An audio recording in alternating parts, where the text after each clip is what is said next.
Friends, welcome back. दोस्तों, आज की वीडियो में हम लोग बात करेंगे ईवी कन्वर्जन किट के बारे में। और अगर मैं थोड़ा सा और स्पेसिफिक बात करूं तो आज हम लोग ये जानेंगे कि अगर हम लोग अपने पुराने स्कूटर को एक इलेक्ट्रिक स्कूटर में कन्वर्ट करते हैं या फिर प्रोजेक्ट पर्पस से इलेक्ट्रिक स्कूटर का कन्वर्जन करते हैं तो हम लोगों को रेट्रो फिटिंग के लिए ईवी कन्वर्जन किट के रूप में किन किन इक्विपमेंट्स की रिक्वायरमेंट होगी और हमारे इंडिया में इन सभी ईवी कन्वर्जन के लिए जो जरूरी इक्विपमेंट्स है उनकी कॉस्ट कितनी आने वाली है। तो बेसिकली आज हम लोग बात करेंगे ईवी कन्वर्जन के लिए हमारे इंडिया में आज के टाइम पे सभी इक्विपमेंट की कॉस्ट कितनी है, जिससे कि आप लोग अपने ईवी कन्वर्जन के लिए पहले से बजट का प्लान कर पाए और सभी रिक्वायरमेंट इक्विपमेंट को खरीद पाए। तो दोस्तों शुरू करते हैं आज का वीडियो और जानते हैं ईवी कन्वर्जन किट की कॉस्ट के बारे में पूरी डिटेल के साथ।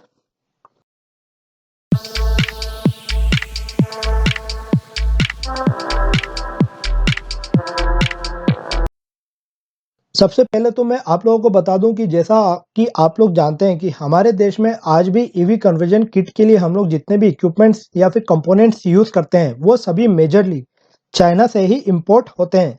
इसीलिए हमारे यहाँ पर इन सभी कंपोनेंट की कॉस्ट काफ़ी ज़्यादा है। हालांकि चाइना में इनके रेट काफ़ी कम है और दूसरा क्योंकि हम लोग रिटेल में खरीदते हैं यानी कि काफ़ी कम क्वांटिटी में खरीदते हैं, इसलिए हम लोगों को काफ़ी कुछ पैसा देना पड़ता है। अगर हम लोग वॉल्यूम की बात करें तो डेफिनेटली इन कंपोनेंट की कॉस्ट काफ़ी ज़्यादा कम हो जाती है। पर अब हम लोग बात करते हैं कि ईवी कन्वर्जन के लिए हम लोगों को सबसे पहले किन किन कंपोनेंट या फिर इक्विपमेंट की रिक्वायरमेंट होनी है, और उसमें सबसे पहले आती है हमारी BLDC हब मोटर। मैं सबसे पहले हब मोटर की बात इसलिए कर रहा हूँ क्योंकि ईवी कन्वर्जन के लिए या फिर इलेक्ट्रिक स्कूटर की कन्वर्जन के लिए अगर हम लोग बात करें तो हब मोटर के थ्रू इलेक्ट्रिक स्कूटर का कन्वर्जन या फिर कह लें रेट्रो फिटिंग सबसे इजी टास्क होता है। इसीलिए बात हम लोग हब मोटर की करेंगे। इसके बाद जो दूसरा इंपॉर्टेंट कंपोनेंट आता है वो आता है हमारा बैटरी पैक, जिससे कि हमारी इस BLDC हब मोटर को पावर मिलने वाली है। अगला इंपॉर्टेंट कंपोनेंट आता है हमारा कंट्रोलर, जिससे कि हमारी BLDC हब मोटर कंट्रोल होने वाली है। उसके बाद आता है थ्रोटल।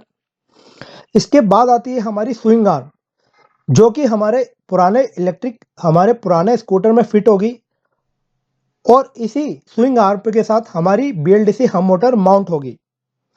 इसके बाद आता है MCB, जो कि हमारे इस पूरे इलेक्ट्रिक पावर ट्रेन सिस्टम की प्रोटेक्शन डिवाइस होती है और हायर करंट विड्रॉ होगा तो ये MCB ट्रिप होकर हमारे पूरे इस सिस्टम को यानी कि कंट्रोलर, मोटर और बैटरी पैक को प्रोटेक्ट करेगी। इसके बाद आता है जंक्शन बॉक्स, जिसमें कि हम लोग वायर कनेक्शन करते हैं। ई ब्रेक्स आते हैं, जिसका कि यूज़ हम लोग जब भी ब्रेक लगाते हैं तो पावर कट ऑफ करने के लिए होता है मोटर का। अब तो ये हो गई सभी इक्विपमेंट की बात। अब हम लोग कुछ ऐसे इक्विपमेंट के बारे में भी बात करेंगे जो कि ज़रूरी नहीं है, पर मैं रिकमेंड करता हूँ कि एक प्रॉपर ईवी कन्वर्जन के लिए ये इक्विपमेंट भी काफ़ी रिकमेंडेड होते हैं। बात करेंगे बैटरी कैपेसिटर इंडिकेटर की, जो कि मैं हमेशा रिकमेंड करता हूं, क्योंकि इससे आपको आपकी बैटरी पैक की कैपेसिटी परसेंटेज में डिस्प्ले होती रहेगी और जब भी आपका बैटरी पैक का पावर खत्म होने वाला होगा तो ये आपको इंडिकेशन दे देगा। इसके बाद आता है टेम्परेचर सेंसर या फिर टेम्परेचर डिस्प्ले। ये मैं तभी रिकमेंड करूंगा जब आप हायर पावर की मोटर या फिर कंट्रोलर यूज़ करेंगे। 1-2 किलोवाट के लिए इसकी रिक्वायरमेंट नहीं है, पर हायर पावर में आप जाते हैं तो आप इसको जरूर लें, क्योंकि हमारा जो रेट्रो फिटिंग होती है लोकलाइज होती है, तो अगर इन केस कभी टेम्परेचर ज़्यादा होता है तो ये आपको डिस्प्ले में इंडिकेट कर देगा। इसके बाद होता है एक हमारा स्पीडोमीटर, जो कि अभी नॉर्मली डिजिटल स्पीडोमीटर आ रहे हैं जो कि GPS इनेबल्ड होते हैं। इसमें कि आप लोगों को आपकी एक्चुअल स्पीड का पता चलेगा, पर यह भी रिकमेंड नहीं करता हूं मैं ज़्यादा, क्योंकि हमारा जो स्कूटर होता है उसमें स्पीडोमीटर फ्रंट व्हील से लिंक होता है, इसलिए आपको फ्रंट व्हील की वजह से डिस्प्ले हमेशा मिलेगा ही नॉर्मल स्पीड का। पर अगर आप डिजिटल डिस्प्ले चाहते हैं तो आप इसको ले सकते हैं। इसके बाद फोर्थ जो डिवाइस है जो कि मैं रिकमेंड करता हूं वो है आपका DC टू DC कन्वर्टर। अब नॉर्मली होता है कि हमारे पास इंडिया में 48 वोल्ट की BLDC मोटर नॉर्मली अवेलेबल होती हैं, या फिर आप 72 वोल्ट की के लें या 60 वोल्ट की के लें। अब हमारे जो रेगुलर स्कूटर होते हैं, पुराने स्कूटर, उसमें जो बैटरी से पावर मिलता है वो 12 वोल्ट का होता है, और हमारे हॉर्न हो गया या फिर हमारी लाइट्स हो गई वो सभी 12 वोल्ट पे ऑपरेट होती हैं। इसीलिए अगर आप ये कन्वर्टर लेते हैं तो आप 48 वोल्ट, 60 वोल्ट या 72 वोल्ट को 12 वोल्ट में कन्वर्ट करके बाकी सभी के ऑपरेशन को आपके बैटरी पैक के थ्रू चला सकते हैं। इसलिए आप लोगों को डीसी टू डीसी कन्वर्टर की प्लानिंग और प्रोक्यूरमेंट भी कर लेना चाहिए। हालांकि दोस्तों, आज के टाइम पर यूट्यूब पर इलेक्ट्रिक स्कूटर के कन्वर्जन के लिए काफ़ी सारे वीडियो अवेलेबल हैं, जिनको कि आप देखकर आसानी से इस पूरी प्रोसेस को समझ सकते हैं। फिर भी मैं आप लोगों को बता देता हूं कि स्कूटर को इलेक्ट्रिक स्कूटर में कन्वर्ट करने के लिए आपको सबसे पहले उसकी इंजन ट्रांसमिशन यूनिट को पूरी तरह से निकालना होगा और इसकी जगह पर आपको एक नई स्विंग आर्म फिट करनी होगी, जिसके ऊपर की आपकी नई बीएलडीसी हब मोटर माउंट होगी। मैं आपको और अच्छी तरह से थोड़ा सा एक्सप्लेन कर देता हूँ। यहाँ पर आप इस वीडियो में देख रहे हैं कि इस तरह से आपकी पूरी इंजन ट्रांसमिशन यूनिट, जिसमें कि आपका व्हील भी लगा हुआ है और एग्जॉस्ट भी लगा हुआ है, वो आपके स्कूटर से पूरी तरह से निकल जाएगी, जैसा कि आप लोग देख रहे हैं।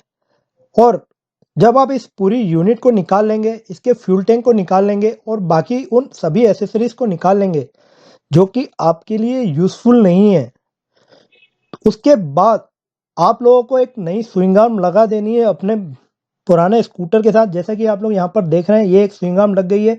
आपको यहाँ पर शॉकअप लगा देने हैं और इस स्विंग आर्म शॉकअप के साथ आपकी जो बीएलडीसी मोटर है वो माउंट हो जाएगी, जिससे कि आपका ईवी कन्वर्जन का एक बेसिक मॉड्यूल तैयार हो जाएगा। बात कर लेते हैं ईवी कन्वर्जन किट की कॉस्टिंग की, यानी कि प्राइसिंग की। अब आप लोगों के इन्फॉर्मेशन के लिए मैं बता दूं कि हमारे इंडिया में अभी अगर बीएलडीसी हब मोटर की बात करें तो हमारे पास 4 या 5 टाइप की पावर रेंज अवेलेबल है। सबसे पहले स्टार्टिंग होती है 2500 वाट की बीएलडीसी हब मोटर से, जो कि कम स्पीड के लिए यूज़ की जाती है। अगर आपको 20-25 केएमपीएच की स्पीड चाहिए लो वेट के साथ तो 250 वाट की मोटर सफिशिएंट है। थोड़ी सी मॉडरेट स्पीड चाहिए 30-35 की तो 500 वाट।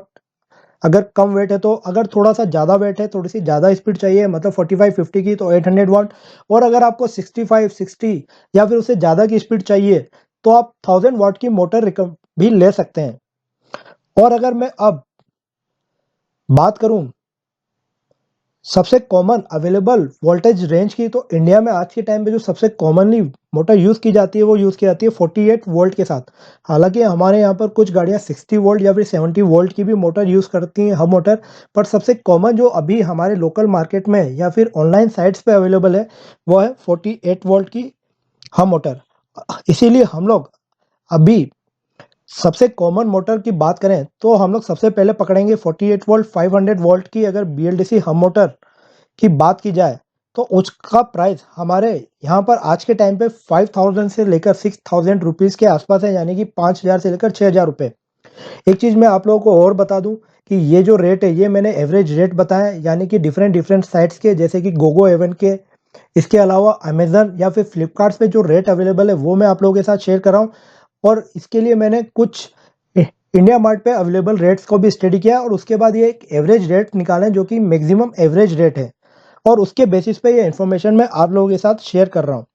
तो 500 वाट की बीएलडीसी मोटर का रेट हो गया है 5000 से लेकर 6000 रुपये। इसी तरह से अगर मैं 48 वोल्ट और 800 वाट की बीएलडीसी मोटर का रेट कंसीडर करूं तो जो एवरेज रेट और सबसे कॉमन रेट निकल कर आता है रेंज वो है 7000 रुपये से लेकर 8500 रुपये के आसपास। अगेन इनमें वेरिएशन आ सकता है क्वांटिटी बेसिस पर और किस क्वालिटी के आप ले रहे हैं और किस जगह से आप ले रहे हैं। हालांकि अमेजन पर अभी काफ़ी अच्छे रेट्स अवेलेबल हैं, तो आप अमेजन भी चूज कर सकते हैं ईवी कन्वर्जन किट के परचेस के लिए। इसके बाद अगर हम लोग थोड़ा सा हायर रेंज की बात करें तो वो हो जाती है 48 वाट और 1000 वाट की बीएलडीसी हब मोटर। और अगर 1000 किलोवाट की बीएलडीसी हब मोटर के रेट की बात करें हमारे यहाँ पर तो वो होते हैं 8500 से लेकर 10000 रुपये के आसपास के। तो ये हो गई सबसे कॉमन टाइप की बीएलडीसी हब मोटर के रेट।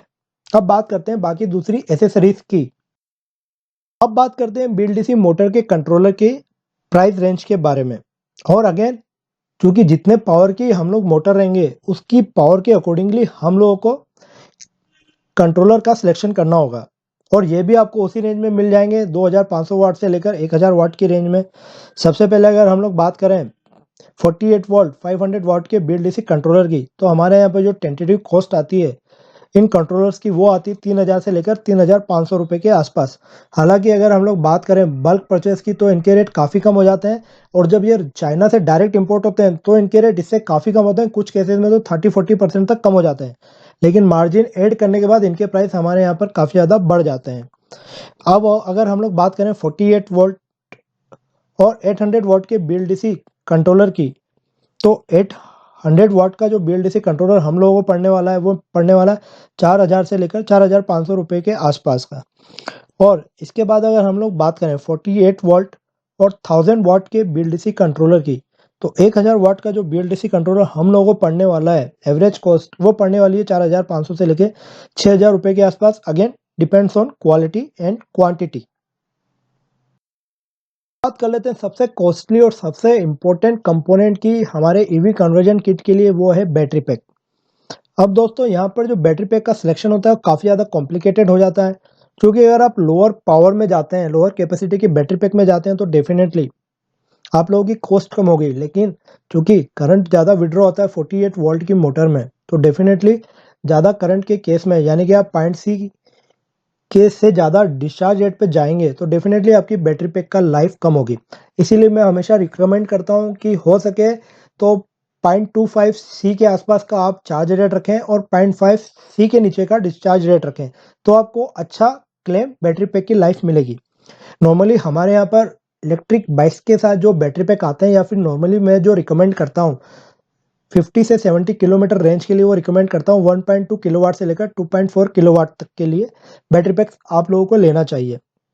अगर मैं अब बात करूँ लिथियम आयन बैटरी पैक के रेट की हमारे देश में, तो चूंकि हमारे यहाँ सभी चाइना से सेल इंपोर्ट होते हैं, डिफरेंट डिफरेंट क्वालिटी के इंपोर्ट होते हैं, और डिफरेंट डिफरेंट लोकल लेवल पे जो असेंबलर होते हैं उनके अपने अपने मार्जिन लेवल अलग होते हैं। फिर भी अगर एवरेज टेंटेटिव रेट्स की बात करूँ तो हमारे यहाँ पर 13,000 रुपये से लेकर 16,000 रुपये तक जाता है बैटरी पैक का रेट पर किलोवाट आवर का।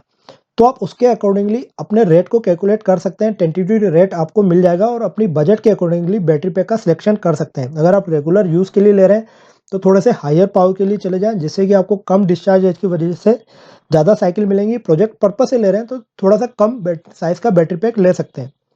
तो अगर मान लीजिए मैं पर्सनल यूज़ के लिए यूज़ कर रहा हूँ, तो मैं 1.5 किलोवाट का बैटरी पैक लेता हूँ, तो 15,000 रुपये का अगर ठीक ठाक बैटरी पैक की क्वालिटी कंसीडर करता हूँ, तो मेरे को जो बैटरी पैक की कॉस्ट पड़ने वाली है वो पड़ने वाली है 22,500 रुपये के आसपास। वो है लिथियम आयन सेल का। अगर वहीं अब मैं लिथियम फेरस फॉस्फेट सेल की बात करूँ, तो चूंकि डिफरेंट क्वालिटी के ये भी आते हैं, तो इनकी रेट जो जाती है 15,000 से लेकर 18,000 पर किलोवाट आवर की इनकी रेट जाती है। तो अगर ठीक ठाक क्वालिटी का कंसिडर करूँ, 1.5 किलोवाट का कंसिडर करूँ, तो 17,000 रुपये पर किलोवाट आवर के रेट के हिसाब से जो एक लिथियम फेरस फॉस्फेट की बैटरी पैक की रेट जाएगी वो जाएगी 25,500 रुपये। पर अगर आप मेरे से पर्सनली पूछे तो मैं आपको रिकमेंड करूंगा लिथियम आयन सेल का बैटरी पैक, क्योंकि ये जो होते हैं साइज में कॉम्पैक्ट होते हैं, वजन में हल्के होते हैं, तो डेफिनेटली आपकी इफिशियंसी भी बढ़ती है, क्योंकि इनकी एनर्जी डेंसिटी ज़्यादा होती है। दूसरा, इनको इलेक्ट्रिक स्कूटर में, यानी कि हम लोग जो स्कूटर का कन्वर्जन कर रहे हैं इलेक्ट्रिक स्कूटर में, उसमें इनको फिट करने में हम लोगों को ईजी होता है, जबकि फेरस फॉस्फेट के केस में हम लोगों के लिए फिटिंग थोड़ी सी मुश्किल हो जाती है, क्योंकि इनका साइज बढ़ जाता है, क्योंकि ये सेल बल्कि होते हैं। इसलिए आप लिथियम आयन सेल पे चले जाएं अपने ईवी कन्वर्जन के लिए। बात करते हैं स्विंग आर्म की। क्योंकि हम लोगों को हमारे स्कूटर को इलेक्ट्रिक स्कूटर में कन्वर्ट करने के लिए जब BLDC हब मोटर माउंट करनी है, तो स्विंग आर्म की जरूरत पड़ेगी, जिसपे कि हमारी हब मोटर माउंट होगी।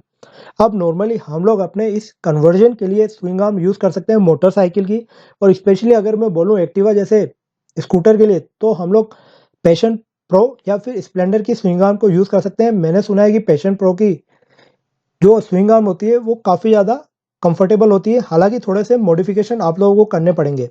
हालांकि मैंने अपने ईवी स्कूटर के कन्वर्जन के लिए एक फैब्रिकेटेड स्विंग आर्म का यूज़ किया था।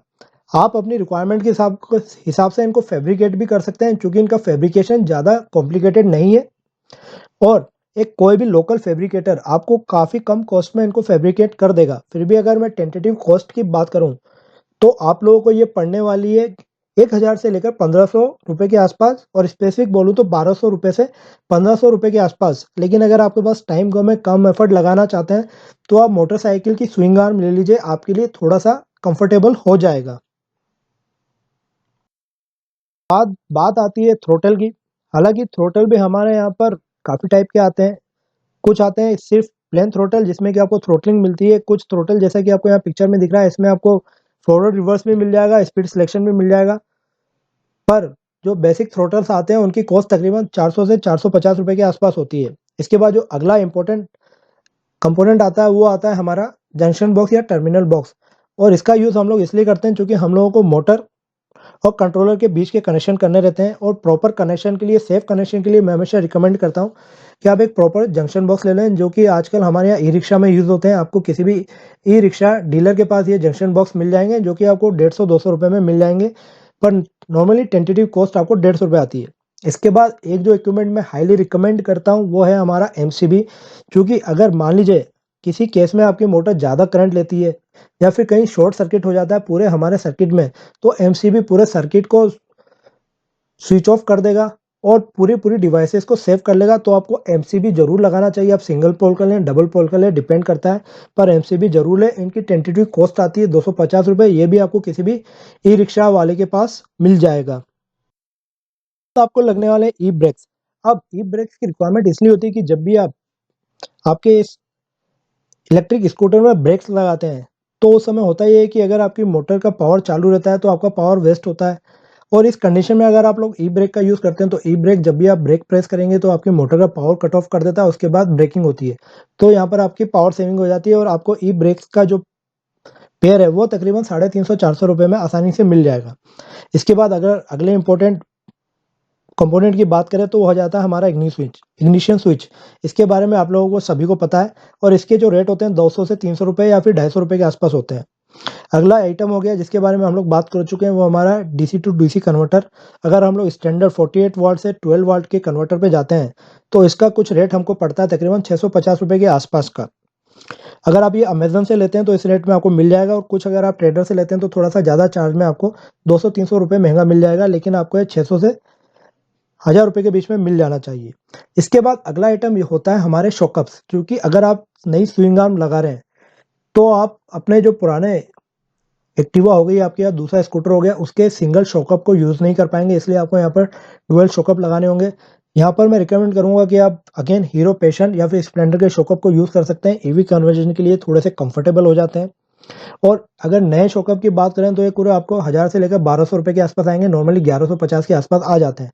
लेकिन अगर आपकी थोड़े से किसी मैकेनिक से पहचान है तो आप पुराने भी ले सकते हैं, जो कि आपको 400-500 रुपये में दे देगा, ठीक ठाक कंडीशन वाले। तो आपके लिए वो भी काम कर देंगे। अब बात करते हैं हमारी ईवी कन्वर्जन किट के फाइनल प्राइस की। तो सबसे पहले बात करेंगे बीएलडीसी मोटर के प्राइस की। 48 वोल्ट 1000 वाट की बीएलडीसी का मोटर का प्राइस हम लोगों को पड़ने वाला है तकरीबन 9000 रुपये के आसपास। इसके बाद अगर बात करें हम लोग बीएलडीसी कंट्रोलर के प्राइस की, तो उसका टेंटेटिव प्राइस होने वाला है 48 वोल्ट 1000 वाट के कंट्रोलर का तकरीबन 4500 के आसपास। इसके बाद अगर हम लोग बात करें हमारी स्विंग आर्म की, तो जो टेंटेटिव प्राइस आने वाला है स्विंग आर्म का, वो आने वाला है तकरीबन हमारा 1500 रुपये के आसपास। इसके बाद अगर हम लोग बात करें बैटरी पैक की, तो लिथियम आयन का बैटरी पैक अगर हम लोग यूज़ करते हैं तो उसकी कॉस्ट आने वाली है तकरीबन 22,500 रुपये के आसपास। और इसके बाद अगर हम लोग बात करें हमारे हैंड थ्रोटल की, तो थ्रोटल की प्राइस आने वाली है तकरीबन 450 रुपये। थ्रोटल के बाद अगर बात करें हम लोग हमारे टर्मिनल बॉक्स की या फिर जंक्शन बॉक्स की, तो इसका कुछ प्राइस होने वाला है तकरीबन 150 रुपये। और जंक्शन बॉक्स के बाद अगर हम लोग बात करें एमसीबी की, तो एमसीबी का टेंटेटिव प्राइस होने वाला है 250 रुपये, वो भी सिंगल पोल की एमसीबी। और इसके बाद अगर हम लोग बात करें ई ब्रेक्स की, हमारी ईवी कन्वर्जन किट के लिए, तो उसका प्राइस तकरीबन होगा 350 रुपये के आसपास।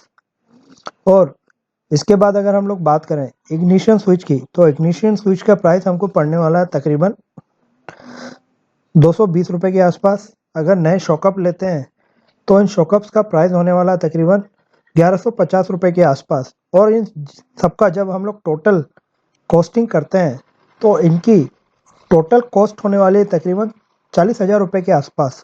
तो दोस्तों 40,000 रुपये हम लोगों को लगने वाले हैं हमारे पुराने स्कूटर को एक अच्छे परफॉर्मेंस के इलेक्ट्रिक स्कूटर में कन्वर्ट करने के लिए, क्योंकि हम लोग 1000 वाट की मोटर का प्राइस कंसीडर करके चल रहे हैं। इसमें दोस्तों हालांकि मैंने पुराने स्कूटर की कॉस्ट नहीं जोड़ी है और ये मान के चल रहा हूँ कि हम लोग हमारे पास जो स्कूटर है उसी को इलेक्ट्रिक स्कूटर में कन्वर्ट कर रहे हैं। और इसके साथ-साथ मैंने मैकेनिक के चार्जेस नहीं जोड़े हैं, क्योंकि मैं मान के चल रहा हूँ कि ये हम लोग खुद ही कर रहे हैं, इसलिए। हालाँकि अगर आप पुराना स्कूटर खरीदते हैं, तो आपको करीबन 4 से 6,000 रुपए के बीच में पुराना स्कूटर मिल जाएगा, इलेक्ट्रिक स्कूटर में कन्वर्ट करने के लिए। और अगर मैकेनिक के चार्जेस जोड़ते हैं, तो तकरीबन 1200 से 1500 रुपए के मैकेनिक के चार्जेस हो जाएँगे, अगर आप किसी मैकेनिक के थ्रू करवाते हैं। इन टोटलिटी फर्दर अगर ये एक्सपेंड भी जोड़ दें हम लोग, एक्सपेंसेस भी, तो तकरीबन 42 से 43,000 रुपए में हम लोग अपने पुराने स्कूटर को इलेक्ट्रिक स्कूटर में कन्वर्ट कर सकते हैं। फाइनली अगर मैं कंक्लूड करूं, तो अगर हम लोग हब मोटर के थ्रू हमारे स्कूटर को इलेक्ट्रिक स्कूटर में कन्वर्ट करते हैं, तो उसकी कॉस्ट ऑब्वियसली काफ़ी ज़्यादा हो जाती है, क्योंकि हमारे यहाँ पर हब मोटर की कन्वर्जन किट्स जो है वो महंगी है, और दूसरा हमारे यहाँ पर बैटरी के प्राइसेस महंगे हैं। हालांकि अगर हम मिड ड्राइव के थ्रू, यानी कि मिड ड्राइव मोटर के थ्रू ईवी कन्वर्जन करते हैं, तो थोड़ा सा सस्ता पड़ता है, पर कॉम्प्लिकेशंस ज़्यादा है। आगे आने वाले वीडियो में मैं कोशिश करूंगा कि आपको मिड ड्राइव मोटर के थ्रू ईवी कन्वर्जन के बारे में बताऊं और उसके कॉस्टिंग भी करके दिखाऊं। तो थैंक यू वेरी मच मेरे इस वीडियो को देखने के लिए, और हमेशा की तरह मेरे सभी वीडियोस को अप्रिशिएट करने के लिए और उस पर अपने अच्छे अच्छे कमेंट्स देने के लिए।